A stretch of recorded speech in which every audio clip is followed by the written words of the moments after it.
আমি আসছি শিখতে শুক্তো, করোনা স্টাইল শুক্তো। বলো কি কি আছে এই থালায়? থালাতে কি কি দেখো না, যা আমার গাছের পেঁপে। গাছের পেঁপে আছে, কাঁচা পেঁপে। আমি কিনে নিয়ে এই গাছ থেকে পেড়ে নিয়ে বেগুন আছে, ডাঁটা আছে, ডাঁটা আছে, তারপরে তোমার কাঁচকলা আছে, কাঁচকলা আছে, আলু আছে, আলু আছে, করলা আছে, করলা করলা করলা আছে। করলাটা কাটবো এই যে শুক্তোর করলা আদা আদা জিনিসছে ছোটো ছোটো যেরকম। দারুণ। পেঁপেটা একদম গ্রিন পেঁপে। এটা তুমি তোমার আমি গাছ থেকে আমাদের গাছ থেকে পেড়ে নিয়েছি, আমার গাছের ওইদিকে হয়েছে। ও এইখানেই হয়েছে? হ্যাঁ, পেছনে। বাহ, সুন্দর। হ্যাঁ, আমি একটা লোহার লট চাগিয়ে পেড়ে নিয়ে আসি। বড়ি পড়বে। বড়ি, বড়ি কোন ডালের বড়ি? এটা কড়াইয়ের ডালের। কড়াইয়ের ডালের। তারপরে এবার রাঁধুনি বার করছি, রাঁধুনি পড়বে।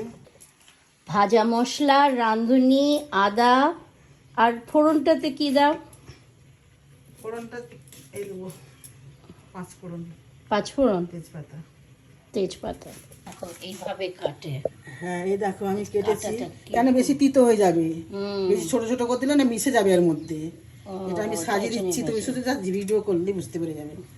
এই দেখো ডাঁটা করলা আলাদা আলাদা করে রয়েছে, বুঝতে পেরে যাবে নিশ্চয়ই। এই দেখো বলে দিচ্ছি আমি। বড়ি এ দেখো, এটা এটা হচ্ছে করলা আছে, ডাঁটা মানে সজনা ডাঁটা, এটা হচ্ছে কাঁচকলা, এটা বেগুন বড় বড় করে কেটেছি, পেঁপে, যে পেঁপে দিয়েছি, পেঁপেটা ভালো শরীরের পক্ষে উপকারী। বড় বড় করে আলু দিয়েছি সম্পূর্ণ শুক্তোর মধ্যে। তারপরে যে বড়ি, বড়ি হবে ভাজা। তারপরে রাঁধুনি আছে, রাঁধুনি দিতে হয়। রাঁধুনি রয়েছে, রাঁধুনিটা বার করতে হবে। রাঁধুনিটা একটুখানি আদা দেবে, একটু আদা দিয়ে একটু জিরে দিবে সামান্য, আর হচ্ছে একটা শুকনো লঙ্কা বেটে, আর হচ্ছে একসাথে বেটে মানে যখন এটা ভাজা ভাজা হয়ে যাবে সব একসঙ্গে দিয়ে কষে আর জল ঢেল দিবে। ওকে, জল ঢেল দিবে, ব্যাস হয়ে গেল। লাস্টে কি করব? লাস্টে করবে জিরে ভাজা, জিরে অল্প জিরে, 5 ফোড়ন, হ্যাঁ, অল্প 2-4টে সর্ষের দানা, আর হচ্ছে পোস্ত অল্প করে দিয়ে ভাজা ভাজা হবে। দিয়ে ভেজে একটা কাঠখোলায় করে ভেজে একটা গুঁড়োতে হবে, গুঁড়িয়ে তারপরে নাবাবার মুখে একটু পোস্ত বাটা আর হচ্ছে তোমার এই দুধ দিয়ে এটাকে নাবিয়ে, আর একটু ঘি, 1 চামচ ঘি দিয়ে নাবিয়ে ঢেকে রেখে দিবে। দারুণ রেসিপি। এত বড় কড়াই, কি তেল দিয়েছো? কোন তেল? সর্ষের তেল দিয়েছে। আর এই অল্প সাদা তেল দিয়েছি, অল্প সাদা তেল, সর্ষের তেল। আর এগুলো ভাজবে তুমি? হ্যাঁ, ভাজবো। আচ্ছা, তাড়াতাড়ি হয়ে গেল, গরম গরম তেলে ভাজা হয়ে গেল। এবার করলা,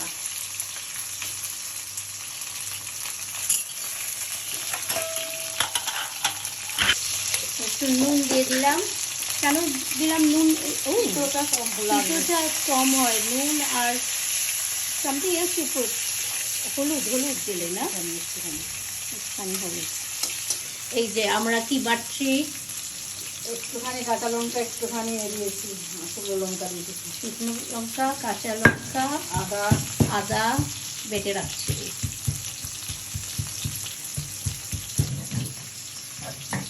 আমাকে ভিডিও করছো? হ্যাঁ, একটুখানি একটুখানি, বেশি না। না না করে না, আমি বলছি আমি করছি তো, আপনি যে বাড়ছে হ্যাঁ, বাড়ছে। কারিও করতে আমাকে দাঁড়িয়ে রাখি। আমি কি বলেছি? একটাও কথা বুঝতে পারিনি না। এবার আমরা দিলাম রাঁধুনি, রাঁধুনি 1 টেবিল স্পুনের মতো রাঁধুনি বাটা হচ্ছে। এবার কি দিলে? একটুখানি ধনে দেবো, ধনেটা দিলে বেটার ভালো। ও, ধনে। আর আরেকটা কি দিলে? একটুখানি জিরে, জিরে, জিরে ধনে, সর্ষে একটুখানি, সর্ষেও দিলে, জিরে।